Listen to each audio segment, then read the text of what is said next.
جب حضرت ابوذر نے بلال کو کہا، اے کالی کلوٹی ماں کے بیٹے، اب تو بھی میری غلطیاں نکالے گا؟ بلال یہ سن کر غصے اور افسوس سے بے قرار ہو کر یہ کہتے ہوئے اٹھے، خدا کی قسم، میں یہ بات ضرور بالضرور اللہ کے رسول صلی اللہ علیہ وسلم کے سامنے رکھوں گا۔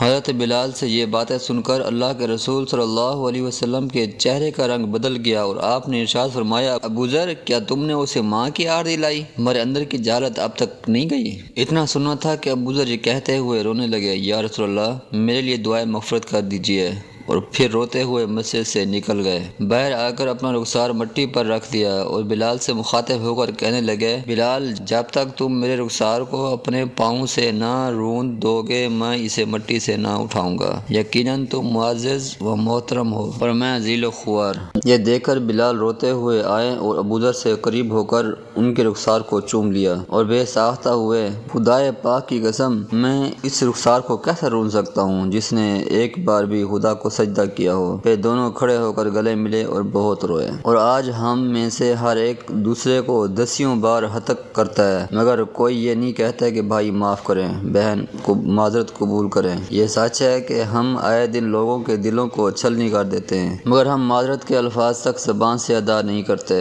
اور معاف کر دیجئے کہتے ہوئے بھی شرم محسوس ہوتی ہے۔ معافی مانگنا عمدہ ثقافت اور بہترین اخلاق ہے، جبکہ کئی لوگ سمجھتے ہیں کہ یہ خود کی بے عزتی اور اہانت ہے۔ ہم سب مسافر ہیں اور سامان سفر نہایت تھوڑا ہے۔ ہم سب دنیا اور آخرت میں اللہ سے معافی اور درگزر کا سوال کرتے ہیں۔